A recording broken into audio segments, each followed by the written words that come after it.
হুজুর আসসালামু আলাইকুম। ওয়ালাইকুম আসসালাম ওয়া রাহমাতুল্লাহ। অনেক মুসল্লিগণের প্রাণের দাবি, কোরআন হাদিস মোতাবেক উত্তর দিলে খুশি হব। আরে এদের প্রিন্ট করে নিয়ে আসছে, অনেক প্ল্যান প্রোগ্রাম করে প্রশ্ন করছে। এটা প্রশ্ন নাম্বার 1, প্রজেক্টরের মাধ্যমে বক্তাগণের চেহারা দেখে মহিলাদের ওয়াজ শোনা জায়েজ আছে কিনা?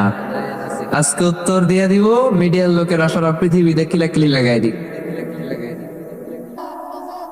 আচ্ছা, আপনারা ফতোয়া দেন তো দেখি, প্রজেক্টরের মাধ্যমে যে বোনেরা আজকে ওয়াজ শুনলো, এটা জায়েজ আছে কিনা?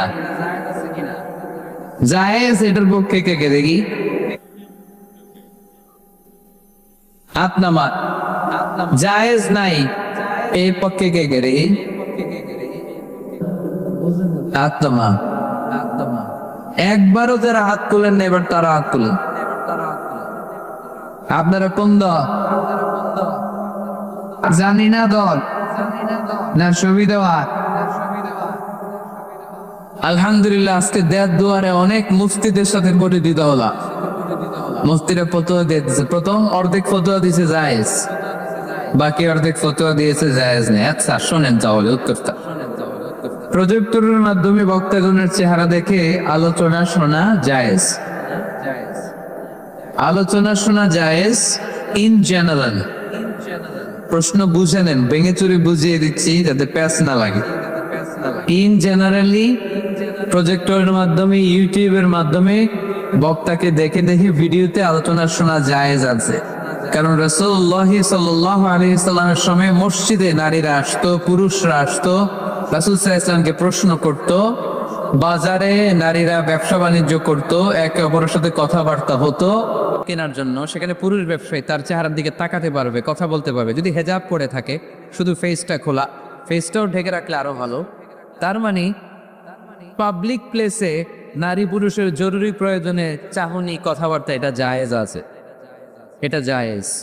তাহলে প্রজেক্টরের মাধ্যমে বক্তাগণের চেহারা দেখে মাহফিল দেখা, এটা জায়েজ। সমস্যা কোথায়? সমস্যা হচ্ছে কোন নারী যদি কোনো বক্তার চেহারা দেখে অন্য কিছু ফিল করে, সে যদি তার প্রতি আসক্ত হয়, শুধু ওই মহিলার জন্য না জায়েজ।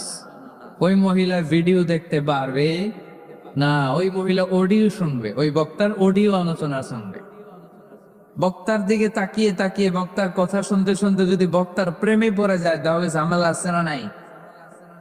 ঝামেলা আছে। এটা যেন না হয়। সে শুধু একজন স্কলার বা টিচার, শিক্ষক মনে করে শিক্ষকের কাছ থেকে কথা শুনতেছে, তাকাচ্ছে বা তাকাচ্ছে না, ওটাতে সমস্যা নাই। কিন্তু বিশেষভাবে এই বক্তার প্রতি যদি সে আকর্ষিত হয়, অ্যাট্রাক্টেড হয়, দুর্বলতা অনুভব করে, তাহলে ওই নারীর জন্য ওই বক্তার ভিডিও দেখা জায়েজ নাই, অডিও দেখা জায়েজ আছে। কথা কি বুঝতে পেরেছেন? 2 নম্বর প্রশ্ন, নামাজ, রোজা, হজ, যাকাতের মতো পর্দা করা ফরজ কিনা? বিস্তারিত বলার অনুরোধ রইল। জি, পর্দা করা ফরজ। পর্দা করা ফরজ। আমি বোনদেরকে বলি, বোনেরা আপনারা অনেক দামি, দামি জিনিস কেউ খোলা রাখে না। রাখে? আমার যদি 50,000 টাকার একটা বান্ডিল থাকে, আমি কি এদিকে অর্ধেক এদিকে অর্ধেক বাইর করে রাখবো? আমি একবারে ভিতরের পকেটে রাখবো, ঠিক কিনা? আমার যদি হীরা জহরতের কিছু জুয়েলারি বা অর্নামেন্ট, নারীদের মর্যাদা বেশি না কম? বেশি। সেফটি সিকিউরিটির জন্য পর্দার বিধান আল্লাহ দিয়েছে, আপনাদেরকে কষ্ট দেওয়ার জন্য নয়। এই হেজাব আপনার অহংকার, হেজাব আপনার আভিজাত্যের প্রতীক। আমার বোনেরা যাদের কানে আমার মাইকের আওয়াজ যায়, এই হেজাব আপনার রুচির প্রতীক। আপনি কোন বংশের মেয়ে, কোন রুচির মেয়ে, আপনার পোশাক বলে দিবে, ঠিক কিনা?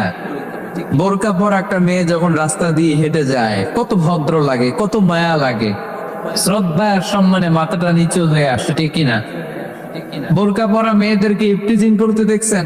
যাদের ওড়নাটাই গলার মধ্যে ঝুলিয়ে রাখে, বুকটা দেখিয়ে রাখে, টাইট ফিটিং জামা পরে এদিক সেদিক ঘুরে বেড়ায়, এরাই সাধারণত পুরুষদের দ্বারা আকৃষ্ট হয়, ইফটিজিং এর শিকার হয়, লাঞ্ছনার শিকার হয়। যেরকম, ঠিক কিনা? এখন পর্দা কতটুকু খরচ?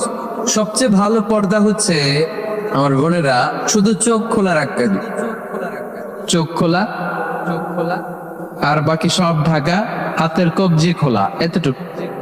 তবে বিষ্ণু ইসা ইসলাম এটা রুকসা তো দিয়েছেন, কেউ যদি চেহারা খোলা রাখে এটাও পর্দা হবে। শুধু চেহারাটা খোলা আর হাতের এতটুকু খোলা কবজি পর্যন্ত, বাকিটা ঢেকে রাখতে হবে। এটাকে বলে রুকসা। ফ্লেক্সিবিলিটির সাথে আপনি আমল করলেন। কোন মেয়ে যদি চেহারা খোলা রেখে বোরকা পরে, এটা জায়েজ আছে, এটা না জায়েজ না, এটা নিষেধ না, এটাও পর্দা। আর যদি চেহারা ঢেকে শুধু চোখ খোলা রাখে, এটা সবচেয়ে ভালো পর্দা, এটার বলে আজিমা, এটার উপরে পর্দা হতে পারে না। তা আমি ওইটাই সাজেস্ট করি, শুধু চোখটা খোলা রাখেন, কারণ চেহারা হচ্ছে সৌন্দর্যের রাজধানী। চেহারায় যদি দেখে পেলে তো সব দেখা হয়ে গেল, ঠিক না? তবে কোন বোন যদি ওই হাদিসের উপর আমল করে, যে হাদিস বলেছে চেহারা খোলা রেখে বোরকা পরা যায় আর হাতের কবজি, তাকে আপনি জোরাজুরি করতে পারবেন না, ওইটাও পর্দার অন্তর্ভুক্ত। বুঝতে পেরেছেন? আল্লাহ তাআলা আমাদের সবাইকে কথাগুলো বোঝা আর আমল করার তৌফিক দান করুক। আমরা বলি আমিন। এটা কি